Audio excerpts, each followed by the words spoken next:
like notes through the hourglass. These are the songs of our lives.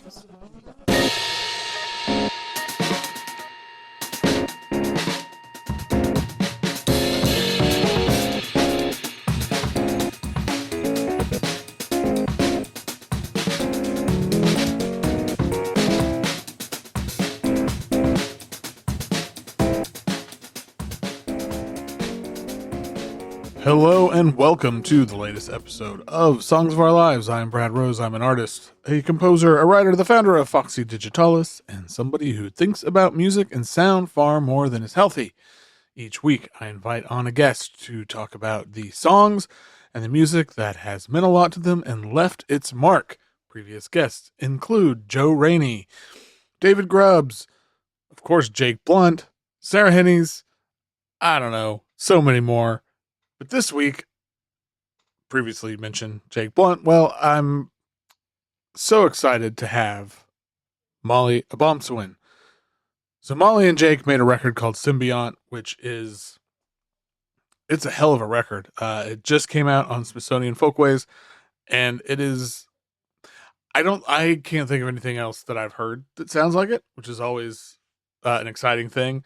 But I'm always excited when, two people who, in my opinion, are like at the height of their craft come together and make something that kind of doesn't sound like either of them, but also you can immediately tell who it is. It's not easy to do that. So I've actually been wanting to have Molly on for a long time because I am a big, big admirer of so much of what she has done in recent years, starting with her solo record Sweet Tooth that came out a couple years ago, which continues to be an album that reveals more and more about itself as years on as I just continue to listen. And then earlier this year, her band Deerlady with Magdalena Abrego. Gosh, I'm sorry. I probably just mispronounced that. But anyway, they have an album called Greatest Hits that came out in January, and it is absolutely wonderful. That's, again, two artists who do incredible things coming together, and they feel like they just have this ESP thing going on. I don't know. Anyway, Molly rules. This was this is one of those things where it's like, how is this? I mean, I say my job. This isn't really my job, but like, how do I get to do this? Like, because you'll hear we just are cracking up the whole time. So check out Symbiont. Check out all of Molly's stuff. I'll put a bunch of links in the show notes. And yeah, hope you enjoy this episode.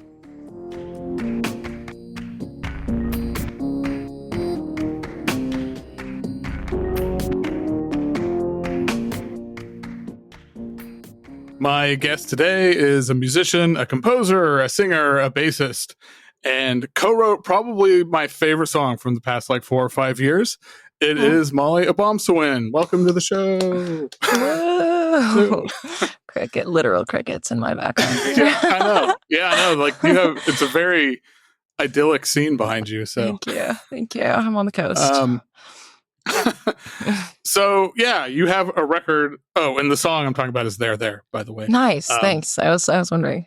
Yeah, I remember. So I live and I'm from Tulsa, Oklahoma. So, and nice. Like Reservation Dogs is a very big thing around here. Half of like all my friends worked on it. It seems that way that he just employed everyone around.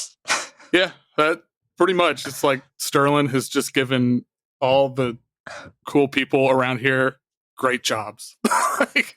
Locally and far and wide too. Yeah, he hooked up all of Indian country and then some. It was great.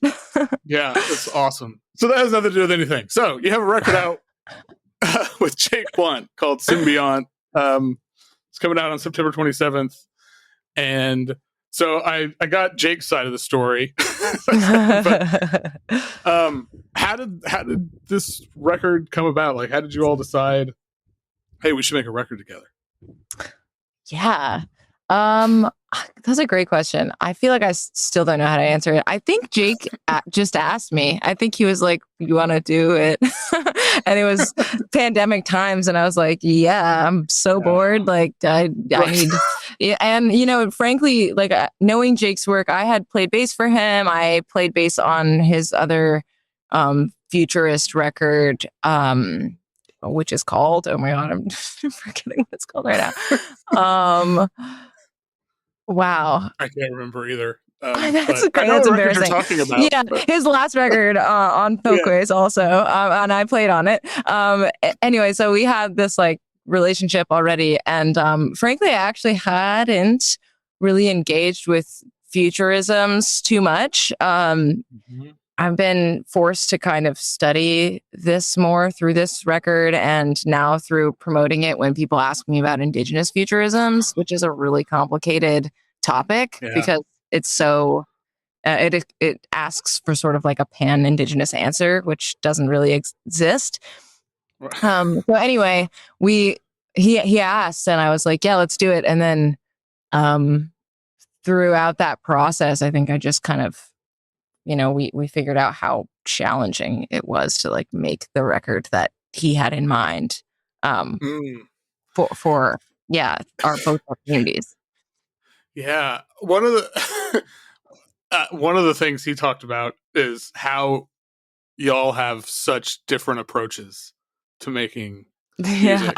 Yeah. And which I like, to me, that's because I've done those collaborations, and I don't know, those are in some ways like the most fun. I mean, they're also the ones where you want to kind of like throttle somebody sometimes, but totally.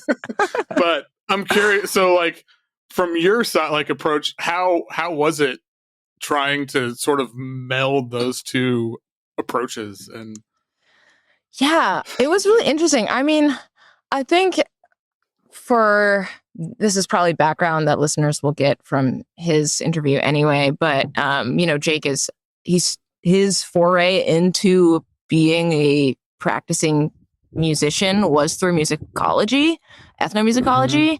And so like the study of these songs. And then he was like, I'm going to learn fiddle because I need to be able to play the tunes that I'm studying, which is really like so admirable because that he was like 18, first of all. It's like not that long ago.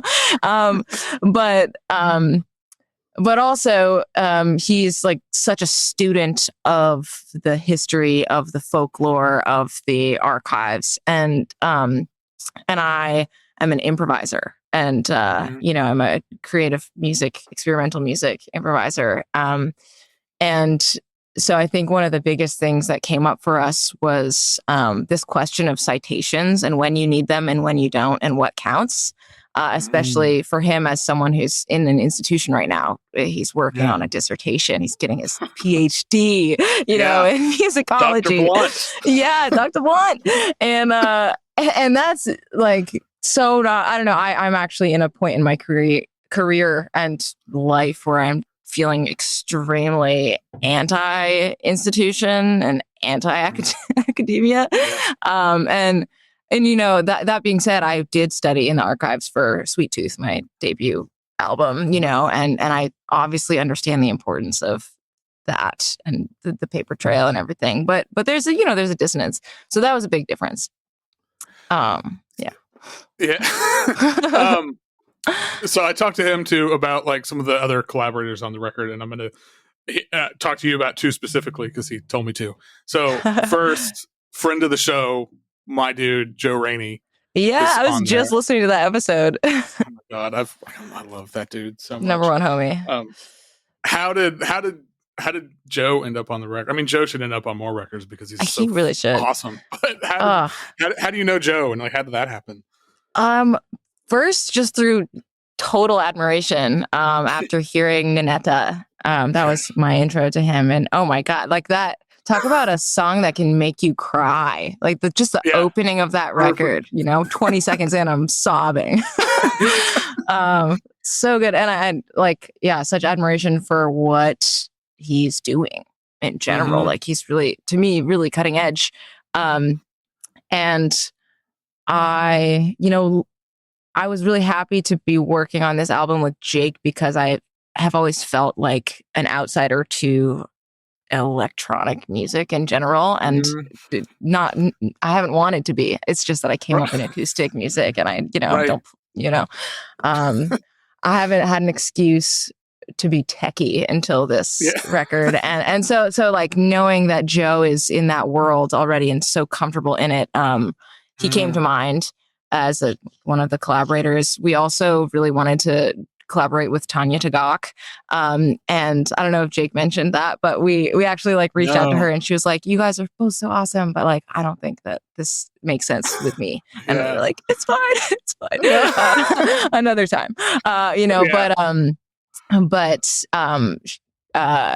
this song ended up. We had started this song with her in mind, and then we were like, oh, you know, I think she's actually right about, you know, what she does not being right. And I was like really hoping to find an artist that like musically would make sense, but also philosophically along our sort of prophetic mythology story that is underlying to the record. And Joe, being Rudley Ojibwe, does fall into that. So it made a lot of sense. Yeah. I whenever this first, like, I got an email about this record, and it was like seeing the three, like, well, the first three names I saw was like yours, Jake's, and then I think the first single was the one with Joe. Yeah. And it was just like, oh my God, this is so my shit right here. Hell yeah. So excited. Like, have you heard the Bajiki record that just came out? It came out on my birthday, and so I didn't listen to it on that day because I was busy. I've heard the singles. I haven't been able to sit down with it yet. I'm really excited to. So good. Good. Hell yeah. That record. And then Taylor is also my man. Jake mentioned, so he was like your teacher. He's my good friend, mentor, friend-tor. And yeah, we met my last year at Dartmouth. He came in to teach, so we didn't get a ton of time together when I was in school, but we established a strong friendship, and then we've been working together ever since in various ways. Awesome. Yeah. That's awesome. So what, like, looking back now, I don't know so you said you guys made this record like during pandemic time, so it's been a little while, but what was kind of the most surprising like part for you making this record? Maybe like the most surprising discovery as you guys were digging into this stuff, and like you're talking about learning about like futurism and all those things.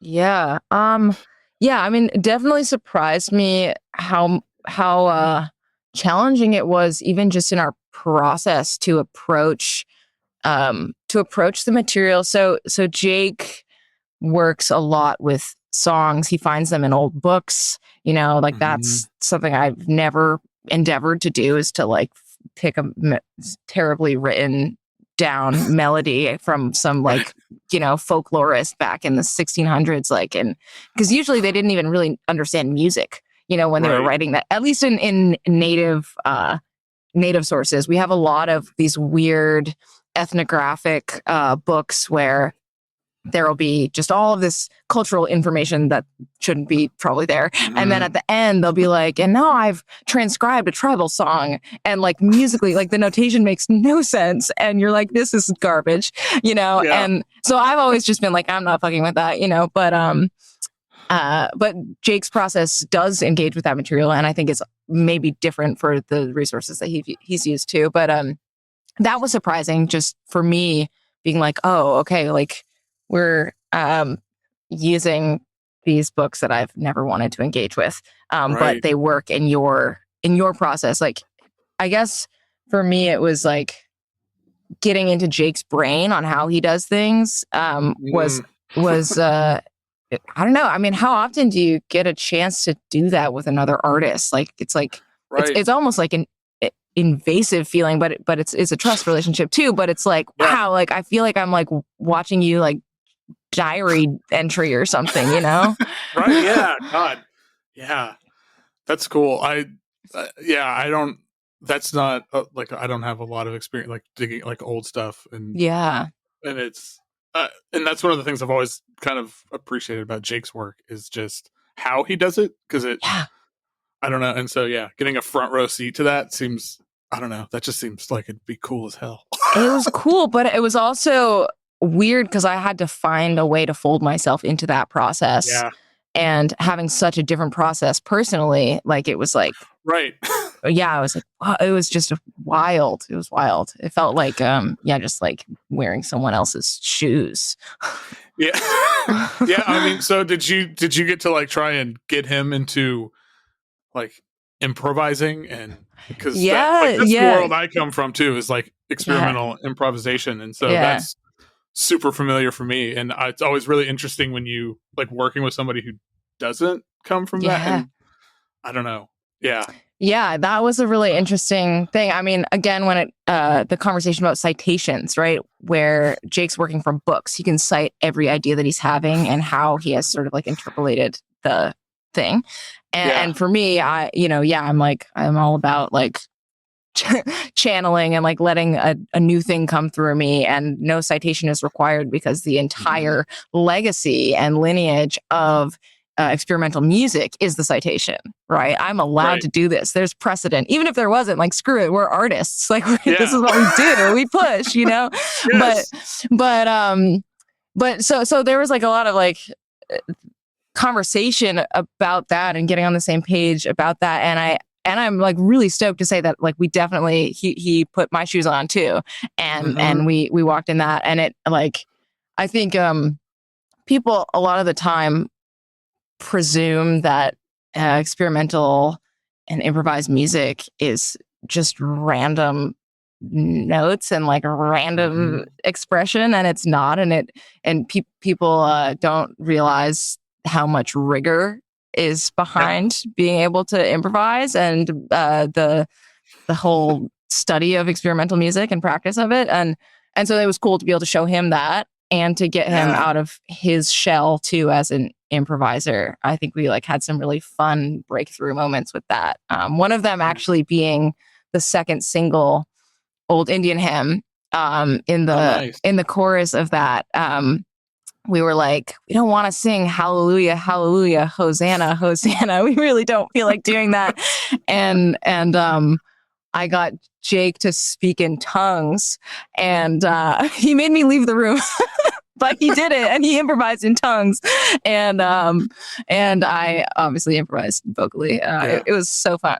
So yeah, that's awesome. I can't wait to hear how that's going to go live. Yeah, yeah, totally. Lots of effects. Always safety. Yes, exactly. Especially in those moments where it's like really raw and vulnerable. It's like raw. Just add some delay to it, and it'll be okay. Exactly. I'll just hide there. Yeah.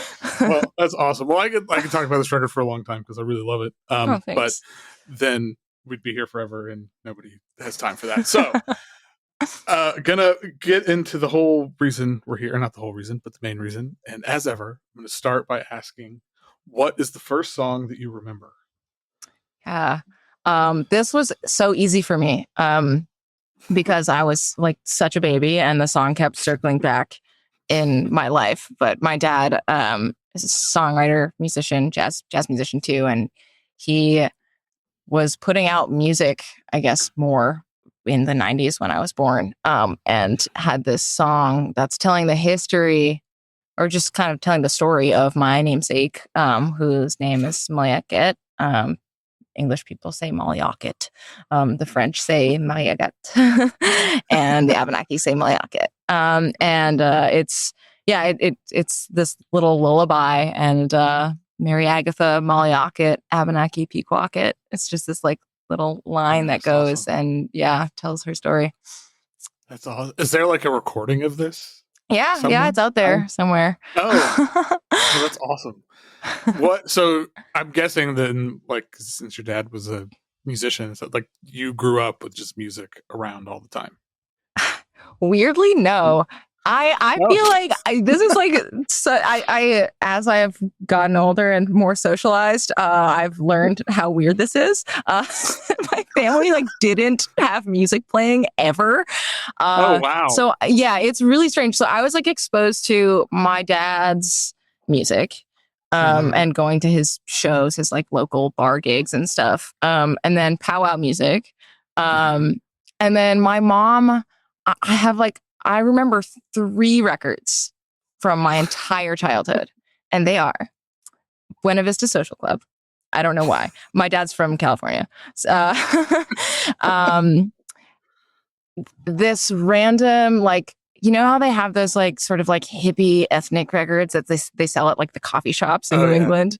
So this one called Arabic Groove that my mom bought. I can totally imagine what it sounds like. Totally. I can hear it in that coffee shop. Yeah.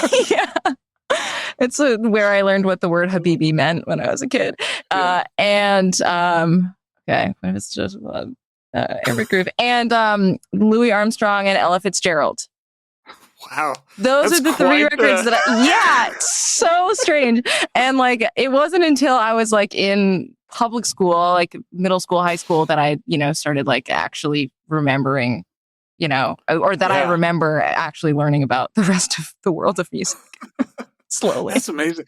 And I think you started playing bass when you were 10. Is that right? I did. Yeah. In the school orchestra. Okay. So my daughter is 11 and she just started playing cello in the school orchestra this year. So nice.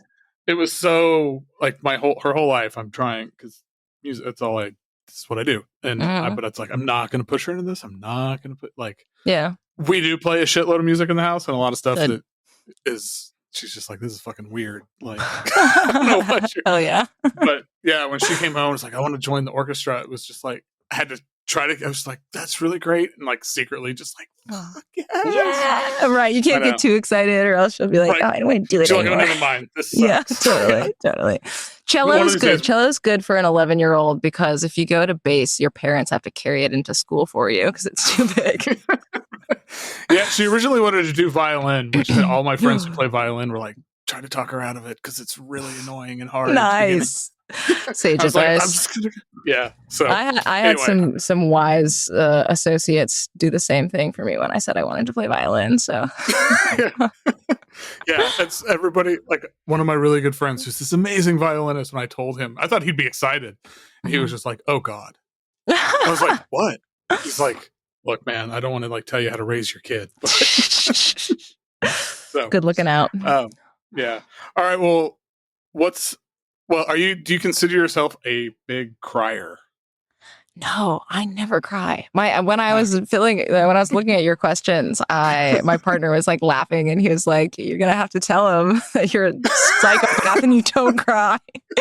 We've been together for 4.5 years and he's like, I think I've seen you cry twice. Wow.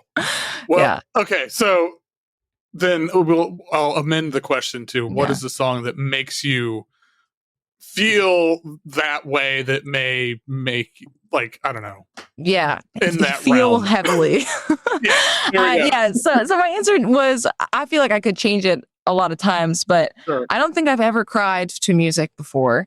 But I do have those songs that I will stop what I'm doing, or I will like, I'm like a very high functioning neurotic person. So I'm always on time. I'm not usually like lingering. I don't like stop to look at the flowers. I wish I was like that. I've tried my whole life to be more like, I surround myself with people who are like that, I relate to this on such a deep level. I've been married to a person like that for 20 years. And I'm like, how is this not rubbed off on me more? I know, man. I'm like, I know I'm doing what I can, but it's a hard habit to kick, I guess. But there's a song that I know has done that for me before, and it is Purple Rain, my Prince, where I've actually pulled over by the side of the road and the outro of that song is like 7 minutes in itself, right? They just play that one riff over and over, and it's so good. And he's just like singing in his falsetto up there, and it's just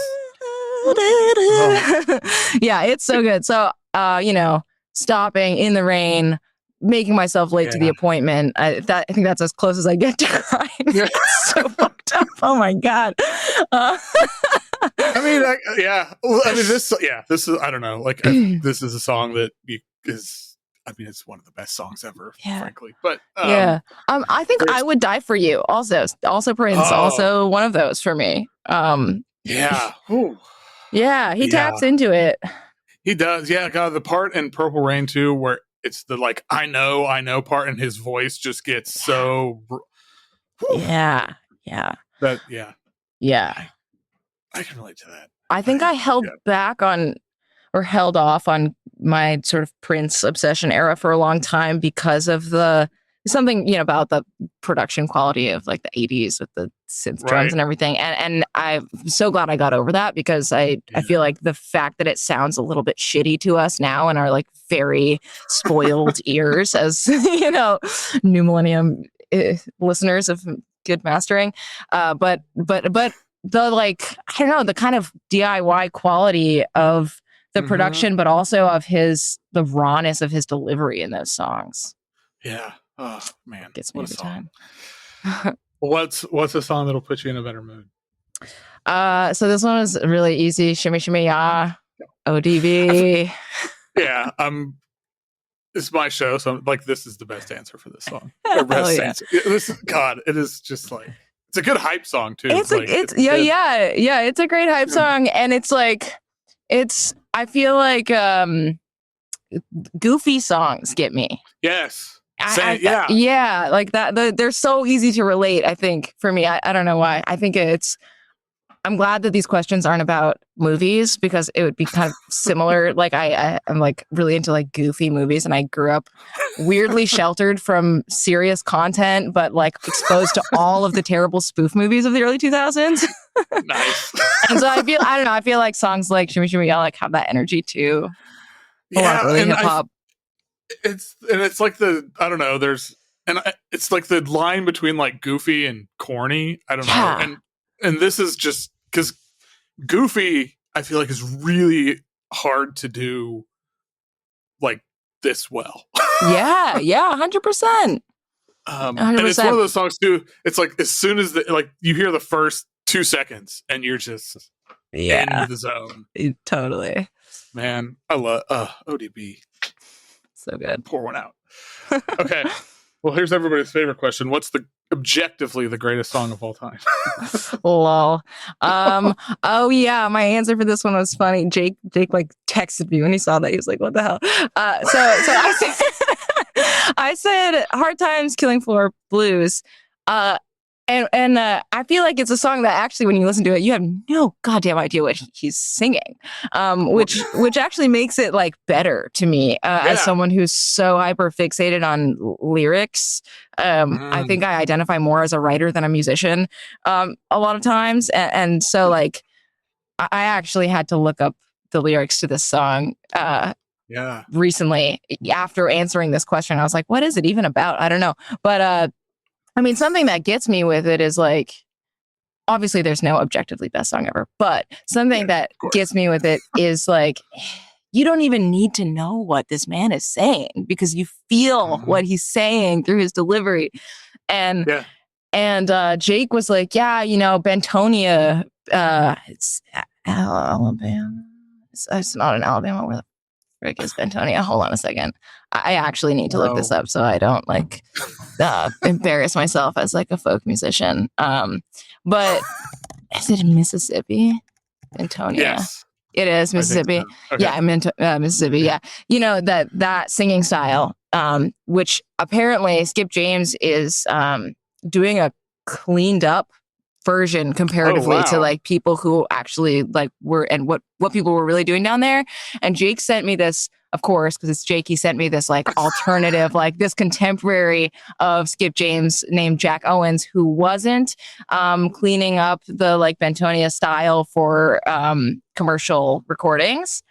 And Jake was like, I listened to this and I know where hardcore music came from. And I was like, damn, so real. Wow. And yeah, so I don't know, like there's just so much in that location alone. Like you look at it on a map and you're like, oh, there's the crossroads they were all talking about. Right. Like that's went down to the crossroads. There it is, Anyway, it's not a metaphorical place. It's a literal place. It's a literal place. And if you actually like, I have the lyrics. Hard times is here, and everywhere you go, times are harder than ever they were before. You know that people, they're drifting from door to door, but you can't find no heaven. I don't care where they go. People, if I ever can get up off this old hard killing floor, Lord, I'll never get down this low no more. And there's more, but those are amazing, Yeah, once you actually know, you're like, yep, check. Yeah, no, that's dang. Yeah, it's one of the it is even better knowing the words, but it is also like back. He could be singing. I mean, I was talking about this on another recent episode where we were talking about like a song. It was in I think Arabic or something. We were like, I have no idea. Like I've looked up the translation, but it doesn't even matter. Like doesn't you matter. can just you feel it, and that's. I'm gonna have to look up what was the thing that Jake sent you. Jack Owens. Jack I Owens. think. Okay, Yeah. I want to look. Yeah, you gotta look it up. The one that he sent me was Jack Owens Cherry Ball. Okay. That's the song. Awesome. Blues at Home. And he said Jack, like basically they'd be singing together, sharing the same songs, going back and forth. And Jack would be like stomping on the porch and yelling the songs. And Skip would be like, kind of mumbling them in that way he does. And I'm like, wow. Right. He's standing and stomping on the porch, screaming. I just love to. That's like such a Jake. That feels like such a Jake move, too. Totally. 100%. It's perfect. Okay. Well, what is a song you used to love, but now not so much? Right. This is funny. I mean, I feel like there's so many songs that I could say. Like, in like middle school when I was discovering rock and roll, like, when you hear those songs for the first time, you're like, oh, this is how I feel, Yeah. And so I feel like, like feel that way anymore. Like, I think my answer was Highway to Hell, like I just remember being on the bus in middle school and being like, I am on the highway to hell, and you just feel like hardcore. And I don't feel that way anymore. I used to love like Ballroom Blitz. Just like, oh my God. I haven't thought about that song in a long time. I know. Yeah. It was a funny time for me.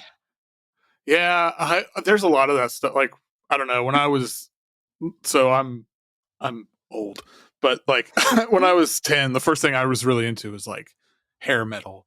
And like Guns N' Roses and shit. Oh but now God! It's like I listen. It's so gross. It's cringe. Yeah, for sure. I was like, there's not really any redeemable quality to this. No. I feel the same way. Like AC/DC, Kiss. I don't know. Yeah. I mean, so you can find the right context to listen to it, and it'll hit that hard. But it's not, written into your DNA anymore. Right.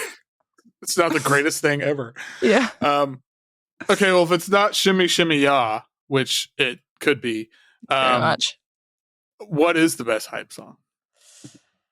I have been really into Moby, and I accessed Moby through X-Files, which I've been catching up on.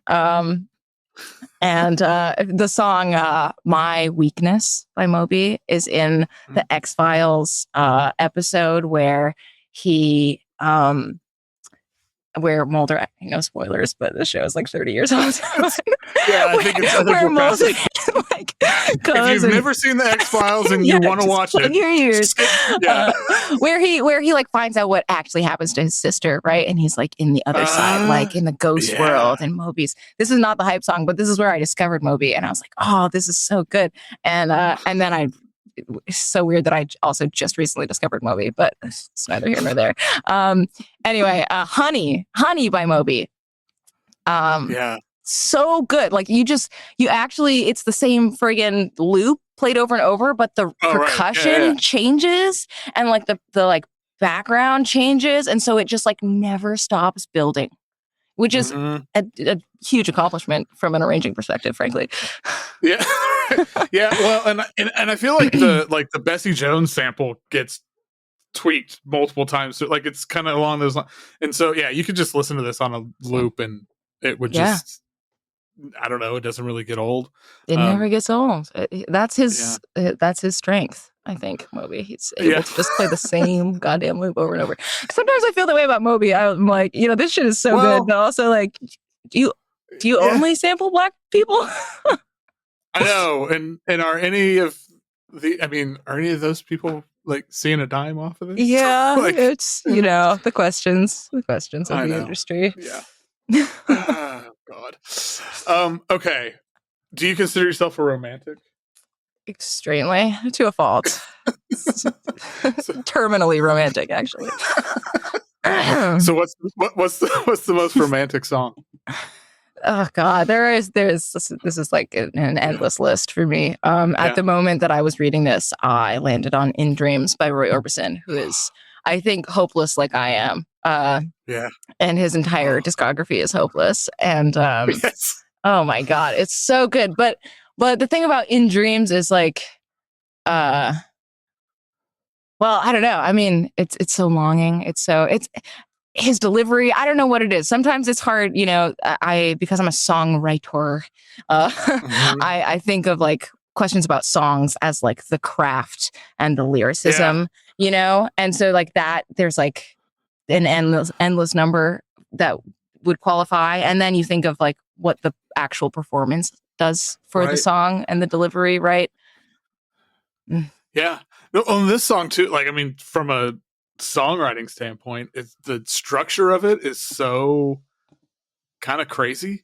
Because it's just like, it's like 6 or 7 or 8 different movements and none of them are the same. Totally. I feel like he did that like a lot, but like the like creepy talking intro about the clown, and why is the clown called the Sandman? We don't ever get an answer for that. I know. That part really, I think I'd block that part out because it's so weird. But then the rest of it is, it's just like, it's so well, and then I mean the performance, like he's like, I don't know, he's like showing off like 2 or 3 octaves. Oh yeah, every song is actually just an excuse for him to go from the lowest to the highest octave. And then with like a really long held note in the highest octave possible. And if I had that kind of voice and could do that, that's probably all I would write songs to do. I would do it. 100% would do it. But I love this song. I think I want to do a Valentine's Day episode of this sometime where it's like all the different kinds of love songs. Well, I'm a sucker for like the just like total abandon of especially this era of love songs that's written, and just like over dramatic delivery, total, like, I don't know, like, it's funny because like we talk so much about like toxic masculinity, and I'm sure none of these dudes actually acted this way in real life and in relationships. I mean, maybe they did, I don't know, but I'm such a sucker for like the like just ripped open nature of these songs. People don't write like that anymore. Like we're in like the irony poisoning era of songwriting, which is just devastating to me as a songwriter, because I think we cut out all potential of reaching people. No, that's true. I mean, and it's funny too, because when you think like you said, like, I can't imagine most of these guys were going home to their partners and being these really sensitive. Right. I really don't think so. Evidence suggests otherwise for a lot of them. But now, we're in this era where we're supposedly a lot more aware of these things, but we don't write about any of it. No, we don't. Some people have done a good job of like being able to access it. I mean, I think Leonard Cohen never lost it, which is why he's my answer to so many of these questions, future questions. And I think Bridget Carney, like as a modern songwriter, does a great job, because she's able to really embrace. She's the bassist and songwriter in Lake Street Dive, and has solo projects and stuff, and she really embraces the like cheesiness that is required to be able to do it. And I don't know, she's been an inspiration to me for a long time, because she's so good at navigating the balance between the cheesiness and the irony, like in our millennial times or post-millennial Gen Z times. Like it's a tricky rope to walk.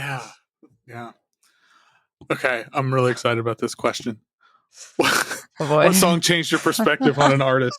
Oh my God. So I had the biggest Beatles phase, the longest, most obsessed. I was like watching every video that ever like they walked through as a cameo. And I was like in high school, I was such a fucking Beatles nerd in high school. I was like quoting them. Nobody even like cared. So they didn't know who I was quoting. I just sounded like a psychopath, like just regurgitating like interactions that Paul McCartney and John Lennon had with each other at one time in 1971, So the Beatles, I'm a Marxist. So that's also part of the background to this answer. The Beatles, revolution.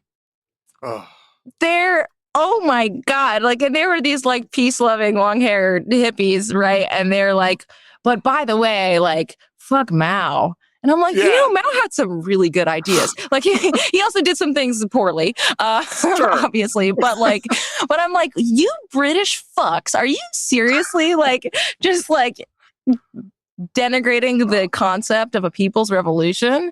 And you're from Britain. You're from England. Yeah. Like, are you kidding me? Yeah, and by the time you wrote this, you're just a bunch of fucking rich assholes. Totally, absolutely. I'm like, like some of the Beatles grew up poor, and I think it's obvious which ones based on, it's like a ratio of like asshole to not. But yeah, Revolution by the Beatles. I was like, I'm done. I'm out. Yeah, no, garbage. You'll get no argument from me. I've had many conversations about a lot of my friends like especially hate John Lennon just because they love Yoko, right? As naturally one should. Yeah, that's the correct answer. Yeah, but like this part, and it's like, yeah, that's like good enough reason to be like fuck them. But this is like fuck Mao. No, how about fuck you? Actually. Yeah, exactly. 100%. I love it. Okay, well, so you mentioned you think of yourself more as a writer than a musician, and so lyrics are obviously, I'm assuming, a pretty big thing for you. Yes, correct. So I'm sure this was a fun question, or maybe it was easy. Maybe you knew this one off the top of your head. What are your favorite lyrics? Oh my God. It was the hardest question. So I just gave a really off the cuff answer, which I don't even think I stand by at this point. I wrote, hey, that's no way to say goodbye, out of just appreciation. That's Leonard Cohen. Out of appreciation for like the conveyance of longing and heartache and feeling dismissed, and also just like the encapsulation of so much feeling into a phrase so pedestrian.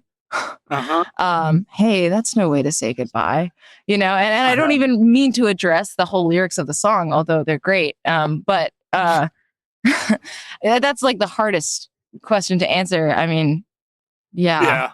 What are some others off the top of your head? Just curious. Anything? Many Leonard Cohen songs, I'm sure. Yeah, many Leonard Cohen songs. I think a lot of the old jazz songs. I'm trying to like look up what this lyric comes from. A lot of the old jazz songs were like poetry was the inspiration. I am a fiend for poetry or novels that are written poetically, songwriters like Cohen who indulge in both. Oh God, what is this freaking song? It doesn't even matter. No, it's okay. I mean, it's just because it came into my head. I feel like I needed to answer it for myself. Midnight Sun, where they rhyme. Your lips were like a red and ruby chalice, warmer than a summer night. The clouds were like an alabaster palace rising to a snowy height. I mean, what? Red and ruby chalice, alabaster palace? Like, who says that? I think Aurora Borealis is in there somewhere too, and it's the kind of like the marriage of like these. Obviously, I have a jazz background too, and my dad, a lot of the music that he grew up playing, and thence, therefore, I grew up playing, is like these like original era, like old jazz songs that are just like thinking of like Tangerine and like these like, where it was just that romantic abandon. That's an incredible one. Yeah, one of the one a song that has come up multiple times on here, and oh my God, the name, it's a Nina Simone song. Oh fuck, the name just left me. But one of the lines is like, I hear the sound. It's like a love song, and I hear the sound of mandolins or something. And that's God, I can't. It came up the other day too, and but that like the specificity of a mandolin like like violins to me is the obvious one to go for there. Yeah. But like Yeah. mandolin, oh my, it just the specificity that those like small details that will place you and not make you just kind of like glide over it as a listener. Wild is the Wind by Nina Simone. Wild is the Wind. That's it. Yes. Yeah. I mean, I feel like there are like, you know, Van Morrison has some amazing lyrics. I mean, like Willie Nelson, like God. So what's that song? Hello Walls. Hello Walls is the craziest song because it's like by Willie Nelson. The like the way that the lyrics kind of unfold, and you eventually realize that he's like totally gone psycho in this room out of heartbreak, where you're like, I'm just actually talking to the walls. Like, which ones of us will crumble first?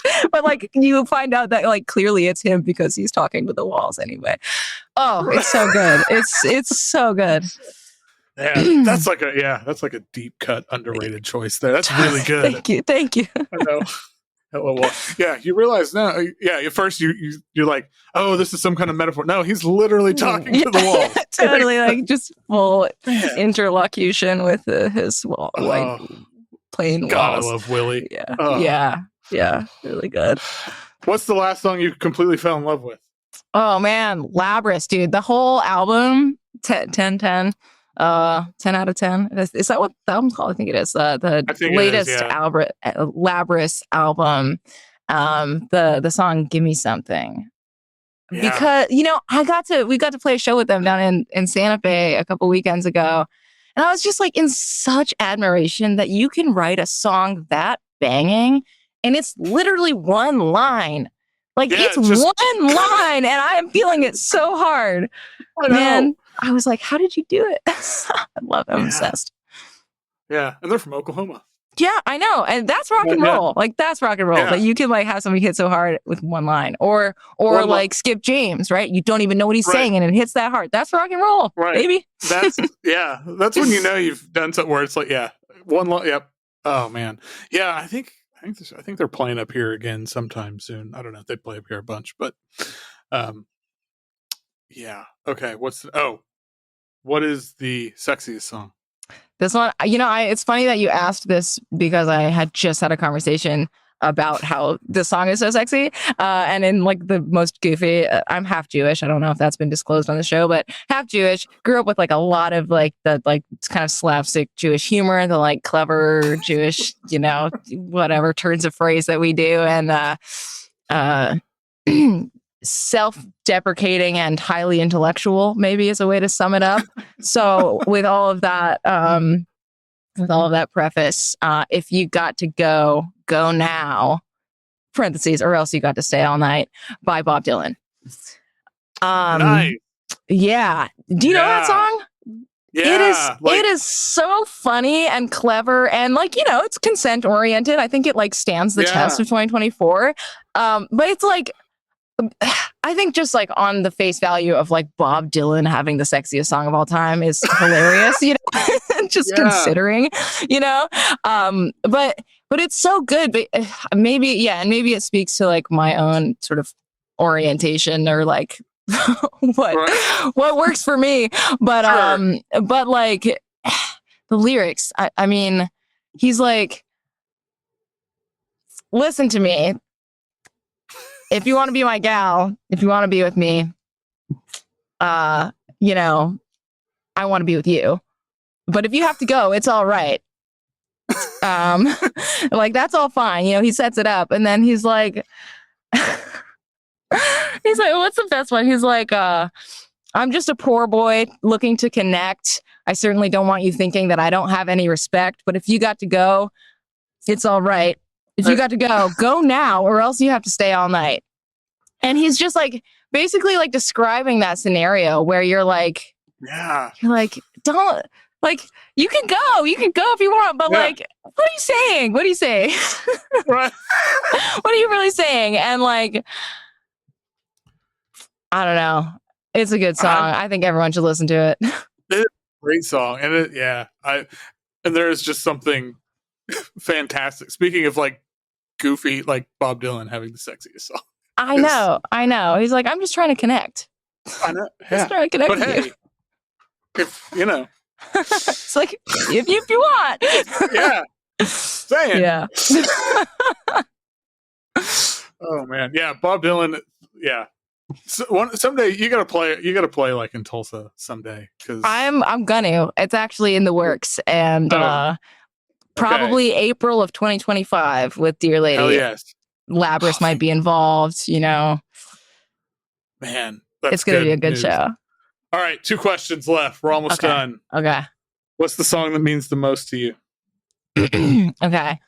Obviously, the high pressure question, subject to change. Small stakes, right?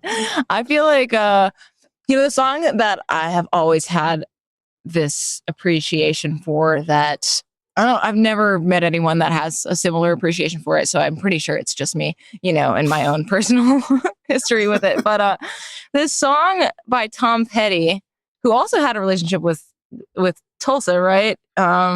In the Dwight Tilley band. I think he played bass for a while. But this song by Tom Petty called For Real. Do you know that song? Mm-hmm. Yeah, it's the one where it's basically about like I'm doing this because I have to do this. Yeah. Like that's I'm compelled to do this.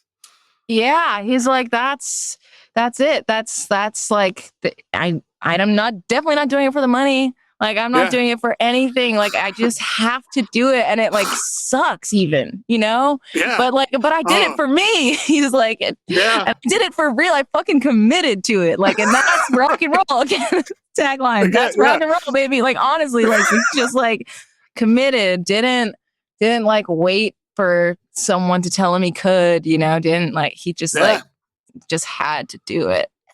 Against all odds. And I feel that. And I feel like that song hit me at a time in my career when I was just like, I was like committing, but I was also like, what am I doing? And like, I was playing with a band that like I don't play with anymore. And I was like, I feel a little wrong, but I know that this is like the right direction, and like, and just like, I'm doing it for me. Like, I'm going to figure it out because I have to do it. And so that's a song. I feel like there's another song that's like really, really been in my arsenal of like meaning lately. That is another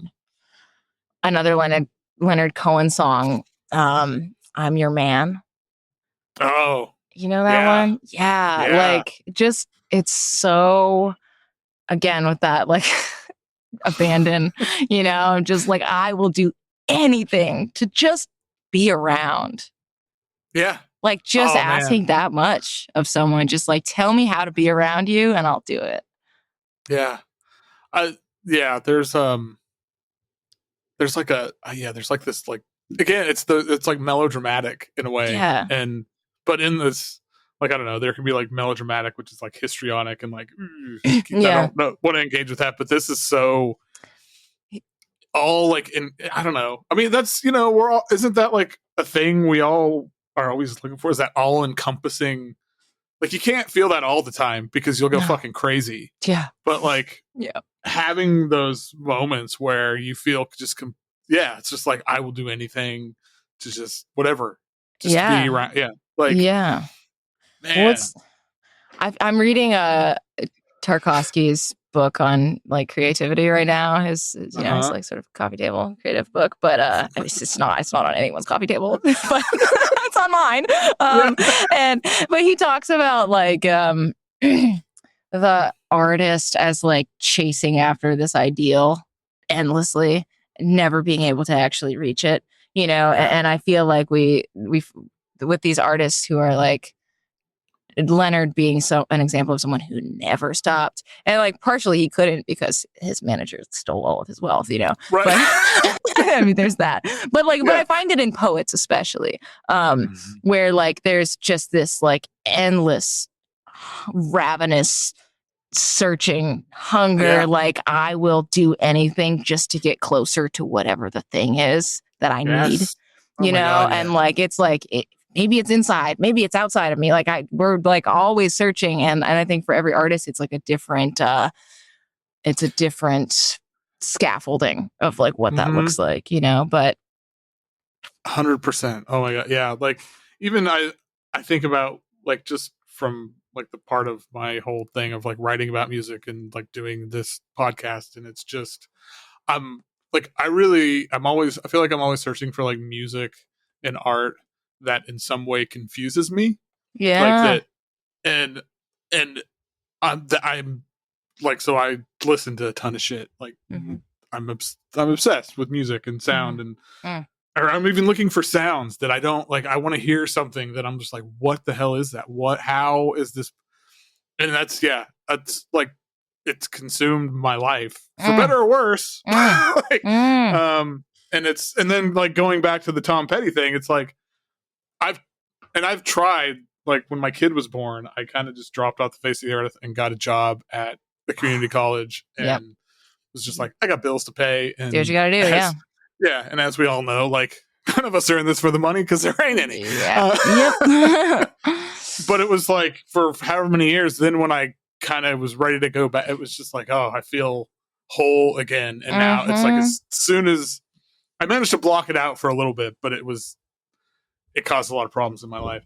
And as soon as like I let go, like the dam broke again. It was just like, and I can't. I mean, I don't want to stop, but I wouldn't even know how. Yeah. At this point. Totally. It's like, I totally feel that. I feel like I have never been able to consider something else because it's like, it would feel like a betrayal to myself. And that I have a day job, you know, I'm like a part-time, super absent director at a nonprofit, you know, and like, but like, it's like, I don't know. We just like need answers. Yeah. Or we need questions, like whatever it is. Right. Like we need both probably. And like, just and most answers we find just lead to more questions. Exactly. And I guess that's just the need. Yeah. There it is. And then someday we'll die. Exactly. Yeah. But we'll leave behind everything that we walked through, you know, all the questions, all the partial answers or whatever. Yeah. Which is why that like Harry Smith like collection is like, oh my God, treasure trove. Right. Yeah. I know. Yeah. It's like there's probably there's a lot of questions and answers in here. Yeah. Okay. What's your favorite song right now anyway? My favorite song right now. Wow, did I not answer that? Crazy. I thought I said oh, maybe I didn't. Yeah, what's my favorite song right now? You know, I yesterday was like listening to and learning Laser Beam by Low. Oh. You know that song? Yeah. Yeah. Like I just recently really got into Low. Like I tried for a long time and could never find a way in, and then last year it was through one of these. Somebody picked a song. It was nice. Have you heard the song Days Like These? I don't know. I'm not a Low specialist either. It like destroyed me in the best way. And now I've just gone down the rabbit hole. So yes, I know that. That's it's an amazing song. And it has that kind of like minimal, so vulnerable thing that is like just so captivating. And similarly, like kind of confusing lyrics. And that are like, it's definitely not a love song. You know, it's definitely like pointing to some lingering crumb of a memory, you know, and just like, I don't know, I love songs like that are like, it's just poetry and like musically like a bit desolate. Something that gets to me. So yeah, man, what were you learning it for? Are you just so there's this like art exhibit that my partner's doing called Things We Lost in the Blank, which is obviously a Low reference to Things We Lost in the Fire. But it's like this random exhibit that doesn't really have anything to do with Low. But I got asked to do like an experimental set, and I was like, oh, cool. I just want to like listen to Low now, and Yeah. maybe do an experimental version of like some of their songs. I don't know, but then I like heard that song and was like just struck and had to learn it. Yeah, that's awesome. Yeah, they were one of those bands that for so long, like so many people that I know and love and respect were obsessed with them, and I just couldn't find. Yeah, You know, sometimes you just miss the moment, or I don't know. yeah, but yeah, totally. I was so grateful last year when, the song was Days Like These, and it's just like it's God, it just, and especially like that, like in the context of like their story with like, you know, when she died a couple years ago, and Yeah, like, yeah, crushing, but in the best way, like in this totally. like I heard them live, and that like 2 years ago maybe, and that was actually my first time even listening to them. And it was she was still living, she was live, and they were both live. And sorry, it's fucked up, dude. And this is definitely for the Patreon. And Divide and Dissolve was opening for them. Who's like, do you know them? They're like this amazing like native noise band. And it was a really cool pairing, and they were playing in Providence. And anyway, I didn't even get it at that show, I don't think. So like, I don't know, sometimes it's like you need a combination of factors.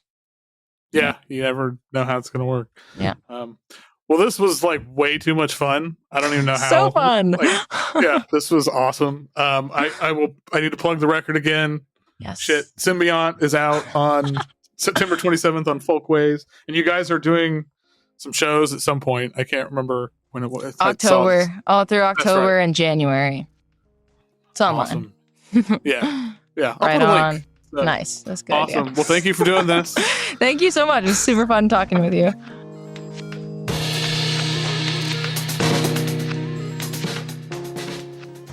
Once again, a million billion thanks to Mali Obomsawin.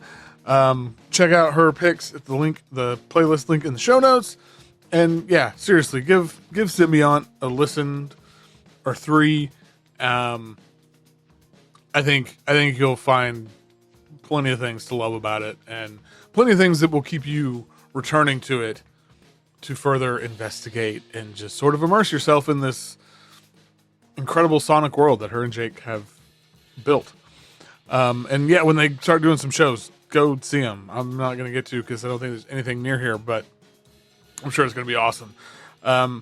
Otherwise, as ever, if you enjoy the show, this episode, other episodes, all the episodes, some of the episodes, whatever, leave a rating, a review, wherever you listen to podcasts, because that helps, for better or worse. If you extra like it and want to support it a little bit more, you can always join the Patreon for as little as $3 a month, patreon.com/Foxy Digitalis. But hey, that's not for you. Take that $3, put it towards picking up a physical or digital copy of Symbiont. And until next time, keep on listening to whatever the hell you want.